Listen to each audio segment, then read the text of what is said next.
Welcome to the third episode of LinguaBiz, the podcast. Hello, everyone. Welcome to the episode, The Job of a Researcher, Building Your Own Path. Today, we have a very special episode. We would like to welcome our very first special guest of the season, Dr. Edgar Emmanuell García Ponce. He is a coordinator of the Master's Program of Applied Linguistics in English Language Teaching, a professor and researcher here at the University of Guanajuato. Dr. Garcia holds an MA in Applied Linguistics and a PhD in ELT and Applied Linguistics at the University of Birmingham. He currently studies a postgraduate program with a major in teaching Spanish as a second language at UNAM. His research interests are classroom interactions and teacher cognitions. He has recently worked on projects funded by the British Council. Hello, Dr. Edgar. How are you today? Well, thank you very much, my LinguaBiz. I am very honored to be here today with you, and thanks very much for the invitation. To be honest, I was really excited about this episode in which I will talk about the job of a researcher and how to build a academic and research career from my own perspective. Well, thank you very much. That's exactly what we want to talk about. So to start our conversation, let's talk about the job of a researcher, specifically the role of a researcher in interdisciplinary research, such as applied linguistics and English language teaching. Please, could you tell us, in this era of interdisciplinary collaboration, where various fields converge at research, how can researchers effectively balance the depth of expertise required in their specific domain with the need to integrate insights and perspectives from other disciplines? Well, I think that question is the 1 million question in our field. Now, I am aware that there is the need to promote the link between English language teaching and other disciplines. This has been really important, and I think that not only applied linguistics and English language teaching should incorporate or collaborate with other disciplines, but all knowledge areas should create collaborations with other disciplines. So to answer your question, as English language teachers, we belong to the broad area of applied linguistics. You know that applied linguistics is per se a multidisciplinary field because this area finds support in other disciplines to develop knowledge regarding language from practical and applied perspectives. So I really believe that to promote the link between English language teaching and other disciplines, it is necessary that language teacher education prepares practitioners with skills and knowledge to teach the language and conduct research from a multidisciplinary perspective. This is why I really believe that our MA program in applied linguistics and English language teaching contributes to this call for language teacher training, which prepares multidisciplinary teachers. However, language teachers should take in-service training to find ways to take English language education to the next level. This means that English language teaching should not only be directed towards promoting language education, but also towards addressing local and society problems. In other words, we should have multidisciplinary education and research. That's what I think.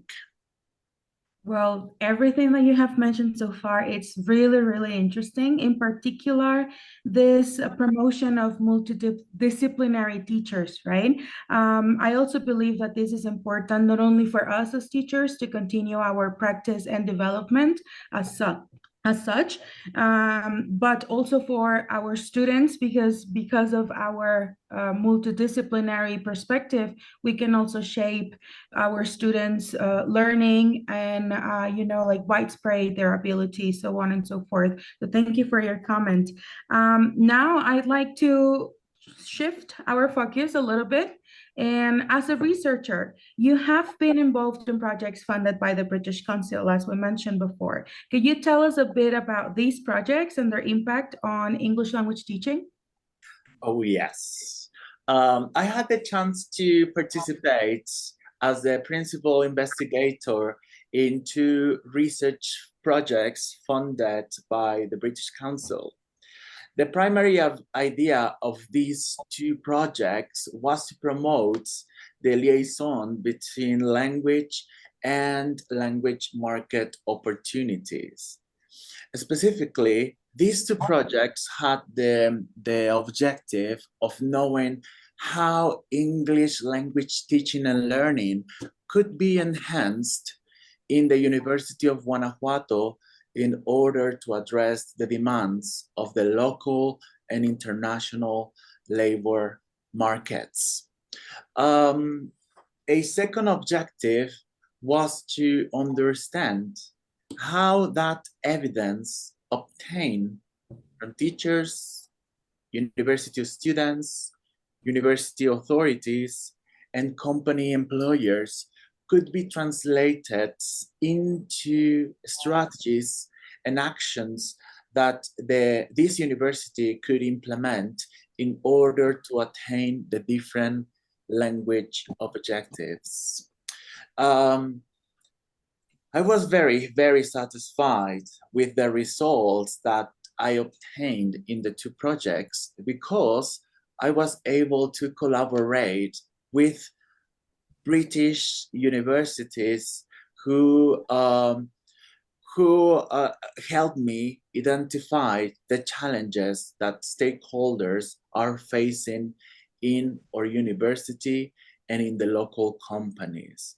I was in close contact with British academics who had lots of experience regarding language needs, and also the liaison with local companies.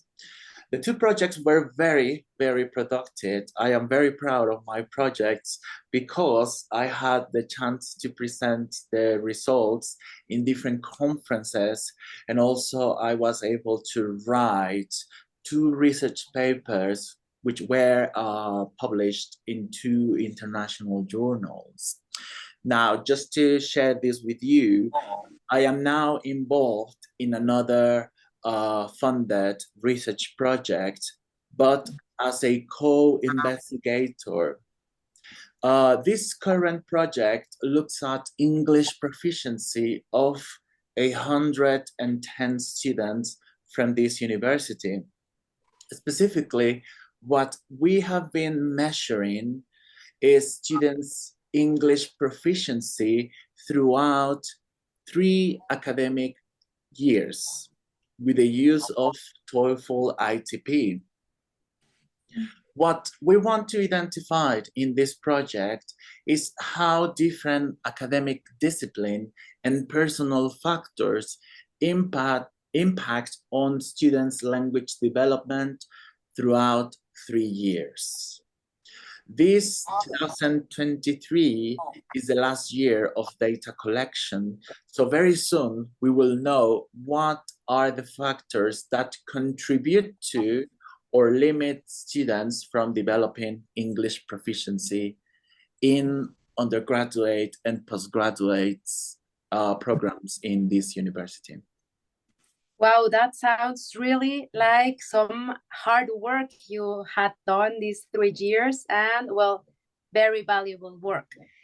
Building a little bit on that, how can collaborations and partnerships enhance research in English language teaching? I would like to ask you, what benefits do they bring, and what are some challenges that researchers may encounter when engaging in such collaborations? Yes. We already know that there is this need for collaborations and partnerships among different disciplines and also different areas between the university and perhaps local or international companies. But in terms of research, and based on my experience, I really believe that collaborations and partnerships hugely enhance English language teaching and the research that is conducted in this field. Since my last two projects in which I collaborated with British academics, I have been conducting more research with those researchers, and the main purpose has been to enhance English language teaching and learning in our university. So my first answer is that collaborations and partnerships really promote English language teaching and learning practices. So collaborations should be promoted and supported in Mexican higher education. Now, one of the main limitations of having and promoting collaborations and partnerships is, you will not believe it, but is the university administration. So in other words, bureaucracy is the main challenge that we face as researchers in collaborations or partnerships with other universities or companies. And you may wonder why. And the reason is that it is surprising that the funds, the money that is transferred to the university is often treated as if it was money from the university. And most of the times, it's really difficult and stressful to request and use the funds. So the problem is not conducting research. The worst enemy of any researcher in collaborations or partnerships is the bureaucracy that always makes it difficult to implement projects. So it is really rewarding. It is great to participate in collaborations and partnerships, and you will see that it is really productive. But the main challenge is bureaucracy, as I said. And it has been a topic in this university. Hopefully things change in the near future, so then we can continue having these collaborations with other international universities or companies, and then continue addressing local and society problems, as I mentioned before. Thank you. Well, there are a couple of points that I will also like to build on. I would like to, well, thank you for your hard work, first of all.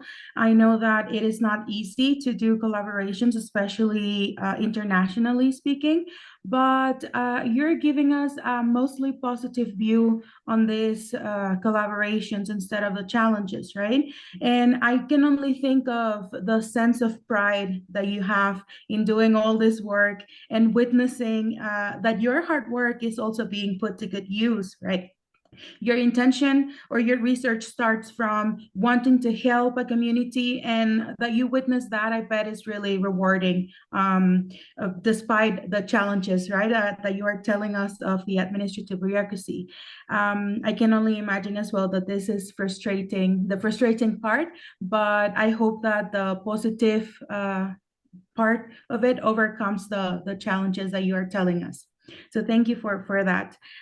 Moving on to your perspective, let's deepen into the relationship between theory and practice. In your opinion, how can classroom-centered research in ELT effectively bridge the gap between the theory and the practice by providing valuable insights into the implementation and impact of language teaching methodologies, assessment practices, and curriculum design? What's your opinion on that?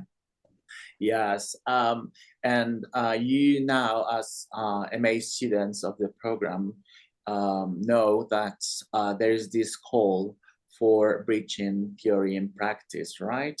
And that's the positive side of conducting applied research. So the only answer that I can think of is by conducting research. Okay, maybe I would sound repetitive, like research, but what I'm trying to say is that now, as teachers with research skills, we then have to conduct research which is sensitive to our immediate context, because we already know that there is a high amount of research being conducted recently. But what I think is relevant is to implement research in order to understand phenomena from our local perspective, from a contextual perspective. This, to me, can be a good way to bridge the gap between theory and practice in English language teaching. So I think that higher education in Mexico has seen the need to prepare teachers with not only abilities to teach the language, but also to conduct context-sensitive research, which is useful for their context. So the context for us is the language classroom. So then, with this kind of research, which is more sensitive to the immediate context, we can then bridge the gap between theory and practice as language teachers. Well, yes, thank you very much. And transitioning to our next point of discussion, not that far away from what you are just saying. Let's explore the dissemination of research findings. How can these research findings can be disseminated to inform teachers, students, policymakers, administrators, and others here in our context? I think that you have brought up an important point and a criticism regarding research findings in our field. It has been criticized the fact that research commonly yields findings which are not often communicated to stakeholders like students, teachers, administrators, and employers.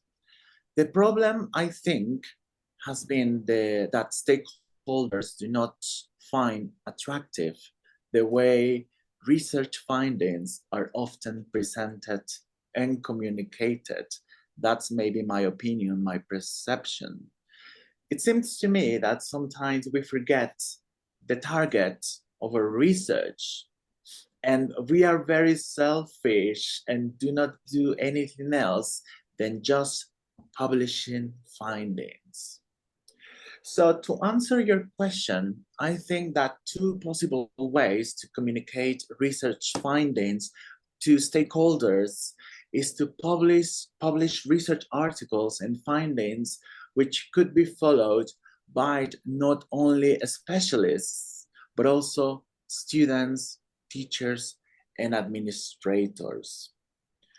I also think that pre-service and in-service teacher education could play a role in making research findings accessible to students and future practitioners.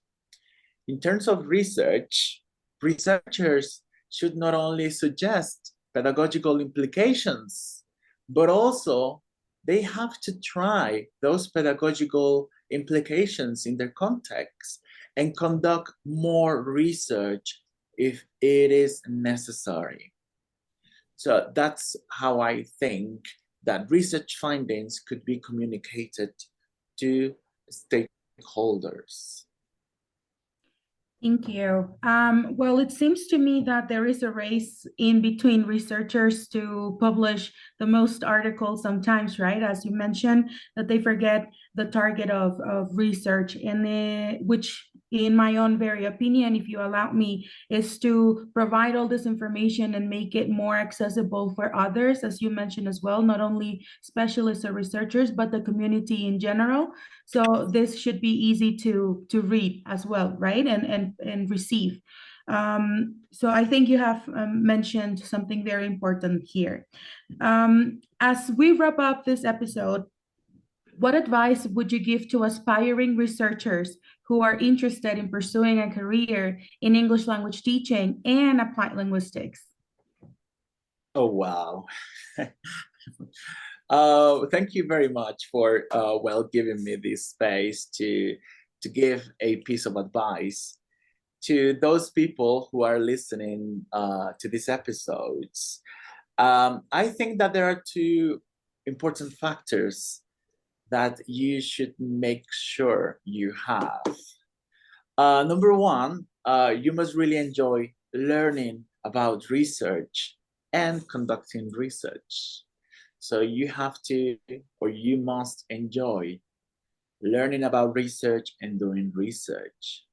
So researchers who are listening to this episode already know that conducting research is not easy and may be stressful and tiring sometimes. However, what really keeps us motivated is the fact that we enjoy the process of conducting research. So if you are a novice researcher or plan to conduct research, my recommendation is to find and formulate a research topic that really motivates you and that you feel very passionate about. That motivation will keep you active and eager to learn more about the process of conducting research and knowing more about the phenomenon under investigation. The second factor, and I think the most important one, is self-confidence. You have already heard that nobody was born knowing. So there is always space and the opportunity to learn to conduct research. So my huge advice that I would give to anyone interested in conducting research and building an academic career is to believe in yourselves. I know that sometimes it's not easy to believe in ourselves, but this is my motto. If others could previously do it, I can also do it, right? So this is the emotional part of this episode. So Great. Yeah, sorry, Alma? Great advice, Doctor. Continue. I'm sorry. No. So my suggestion is to believe in yourselves and do whatever you can to continue believing in yourself. So self-confidence is necessary and important in conducting research. So once you know that you have that confidence, you will be able to attain whatever you want and whatever you have always dreamed of. So this career is my dream and something that I always dreamed of. So the second advice that I would give to you is to believe in yourselves, even if you find some challenges in conducting research. Thank you very much, Dr. Emmanuel Edgar Emmanuell García Ponce. Again, thank you. That is a very good advice for all of us. We are beginning in this field, beginning as researchers, and maybe to everyone that listens to us and they are thinking about joining us. So thank you again for joining us and sharing your expertise. It has been a pleasure having you as our first guest, as our first special guest of this second season of Lingua Vis. No, thank you for inviting me to share my experience as a researcher and also to share some pieces of advice to people who are listening this episode. I am super happy to be interviewed by two great students that I have. Thank you very much for the very interesting questions and for this great opportunity to share a bit of what I know in terms of research. So thank you, Alma and Ariana, Dulce, thank you very much. I can foresee a successful career for you three. Thank you for that. That fills up my heart a little bit. Thank you. And thank you to our listeners for tuning in to this episode of Lingua Vis. We hope you found our conversation with Dr. Edgar inspiring as we did. And don't forget to subscribe to our podcast. You can find us on Facebook, Instagram, TikTok, YouTube as Lingua Vis, and follow our podcast on YouTube, Spotify, Google Podcast, Apple Podcast, iVoox. Join us next time for another discussion of applied linguistics and ELT in Lingua Vis, the podcast, because applied linguistics is for everybody. Goodbye, everyone. Bye.